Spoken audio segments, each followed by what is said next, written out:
இயக்குனர் ஏ.ஆர். முருகதாஸ் இயக்கத்தில் சிவகார்த்திகேயன் நடிப்பில் அனிருத் இசையில் உருவாகி இன்று திரையரங்கில் வெளியாகியுள்ளது மதராசி. துப்பாக்கியை கையில் வாங்கிய சிவகார்த்திகேயன் துப்பாக்கி பட இயக்குனருடன் இணைந்தது படத்தின் மீது மாபெரும் எதிர்பார்ப்பை உண்டாக்கியிருந்தது. சரி, ரசிகர்களின் எதிர்பார்ப்பை எந்த அளவிற்கு மதராசி பூர்த்தி செய்துள்ளது என்பதை விமர்சனத்தில் பார்க்கலாம் வாங்க. தமிழ்நாட்டில் துப்பாக்கிகளை வைத்து வன்முறையை ஏற்படுத்த வட மாநிலங்களிலிருந்து வில்லன் கும்பல் 5 கண்டெய்னர்களுடன் வருகிறார்கள்.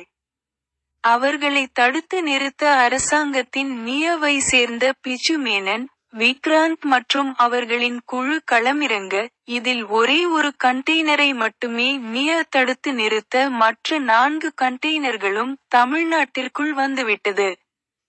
இந்த மோதலில் பிஜு மேனனுக்கு அடிபட்டு மருத்துவமனையில் அனுமதிக்கப்படுகிறார். ஒரு பக்கம் வில்லனுக்கும் நியவுக்கும் மோதல் ஏற்பட்டு கொண்டிருக்க, மறுபக்கம் காதல் தோல்வியால் மனம் வாடி நிற்கும் சிவகார்த்திகேயன், ரகு, சலம்பல பாடலுடன் என்ட்ரி கொடுக்கிறார்.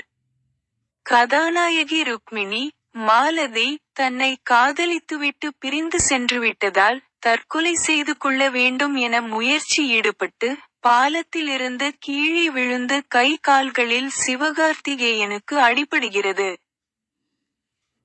பிஜு மேனன் அனுமதிக்கப்பட்டிருந்த அதே மருத்துவமனையில் சிவாவும் அனுமதிக்கப்பட, இருவருக்கும் இடையே சந்திப்பு ஏற்படுகிறது. இந்த சமயத்தில் அந்த 4 கண்டெய்னர்கள் ஒரு கேஸ் ஃபேக்டரியில் இருப்பதை பிஜு மேனன் கண்டுபிடிக்கிறார். அந்த ஃபேக்டரியை எப்படியாவது வெடிக்க வைத்துவிட்டால், இந்த பிரச்சினைக்கு தீர்வு கிடைத்துவிடும் என திட்டம் போட்டு உள்ளே ஒருவனை அனுப்பி வெடிக்க வைக்க முடிவு செய்கிறார். சிவகார்த்திகேயன் எப்படியாவது சாக வேண்டும் என முயற்சி செய்வதை அறியும் பிஜு மேனன், தனது திட்டத்திற்காக சிவகார்த்திகேயனை பயன்படுத்துகிறார். ஃபேக்டரிக்குள் சிவகார்த்திகேயன் செல்ல, இவரை தேடி ருக்மிணி திரும்ப வந்துவிடுகிறார். இதன்பின் என்ன ஆனது? சிவகார்த்திகேயனின் பின்னணி என்ன? ருக்மிணி ஏன் சிவகார்த்திகேயனை விட்டு பிரிந்து சென்றார்? கண்டெய்னர்கள் அழிக்கப்பட்டதா, இல்லையா என்பதே படத்தின் மீதி கதை. இயக்குனர் ஏ.ஆர். முருகதாஸ் எடுத்துக்கொண்ட கதைக்களம் சிறப்பு. ஆனால், திரைக்கதையை இன்னும் வலுவாக அமைத்திருக்கலாம் என தோன்றுகிறது. காதல் காட்சிகள் எல்லாம் சூப்பர். குறிப்பாக சிவகார்த்திகேயன், ருக்மிணி இருவரும் தங்களது காதலை உணரும் தரும், அதை அழகாக திரையில் காட்டியது எல்லாம் ரசிக்கும்படியாக இருந்தது. தனது மொத்த குடும்ப உறவையும் கதாநாயகி மாலதியிடம் ரகு பார்க்கிறான், அவளுக்கு ஒரு பிரச்சனை என்றால் எந்த எல்லைக்கும் போவான் என காட்டியது சிறப்பு. ஆனால், அதில் சுவாரஸ்யமும் மிக மிக குறைவு. சண்டை காட்சிகளில் ஏகப்பட்ட லாஜிக் மீறல்கள். சரி, கமர்ஷியல் படத்தில் லாஜிக் பார்க்க கூடாது என்றால், சண்டை காட்சிகளில் ஏகப்பட்ட கட்ஸ். அது எதற்கு என்று சுத்தமாக புரியவில்லை. கடுப்புதான் வருகிறது. ஏ.ஆர். முருகதாஸ் என்றால் அறிவை வைத்து திரைக்கதையில் விளையாடி, ஒவ்வொரு காட்சிகளிலும் பல சர்ப்ரைஸை ஒளித்து வைத்து நம்மை வியப்பில் ஆழ்த்துவார். அதை நாம் துப்பாக்கி, கஜினி, கத்தி, ரமணா போன்ற படங்களில் பார்த்திருப்போம். ஆனால் மதராசி படத்தில் ஓரிரு காட்சிகள் மட்டுமே அப்படி உள்ளது. அது இப்படத்திற்கு சற்று பின்னடைவை ஏற்படுத்துகிறது.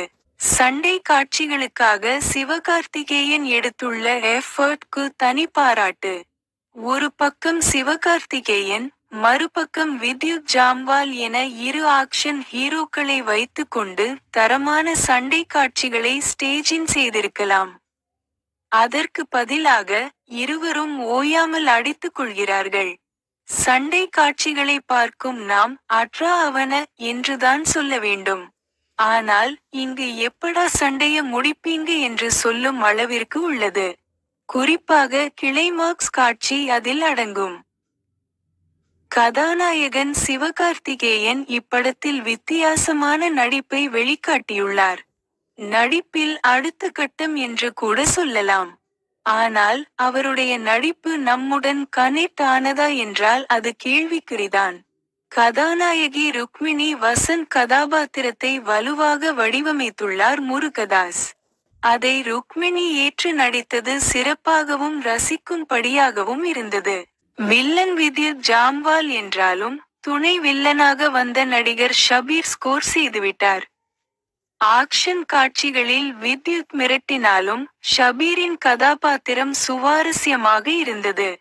மேலும் பிஜு மேனன், விக்ராந்த் ஆகியோரும் தங்களுக்கு கிடைத்த ரோலில் சிறப்பாக நடித்துள்ளனர். அனிருத்தின் பின்னணி இசை மற்றும் பாடல்கள் ஒர்க்அவுட் ஆகவில்லை. எப்போதுமே இவருடைய பின்னணி இசை கதாபாத்திரங்களுக்கு தனி எலிவேஷன் கொடுக்கும். ஆனால் இப்படத்தில் அப்படி எதுவும் இல்லை. அதுவும் இப்படத்திற்கு மிகப்பெரிய பின்னடைவை ஏற்படுத்துகின்றது. ஒளிப்பதிவு படத்தின் மிகப்பெரிய பலம். அதை சுதீப் சிறப்பாக செய்துள்ளார். எடிட்டிங் இன்னும் கூட வலுவாக இருந்திருக்கலாம். காதல் காட்சிகள். சிவகார்த்திகேயன், ருக்மிணி வசந்த், ஷபீர், வித்யுத் நடிப்பு. ஒளிப்பதிவு. இடைவேளை காட்சி. -. லாஜிக் மீறல்கள். சண்டை காட்சிகளில் வரும் ஏகப்பட்ட கட்ஸ். அனிருத் சோத்தப்பல். சுவாரஸ்யம் குறைவாக இருந்த திரைக்கதை. மொத்தத்தில் மதராசி ஏமாற்றமும் இல்லை, மனநிறைவும்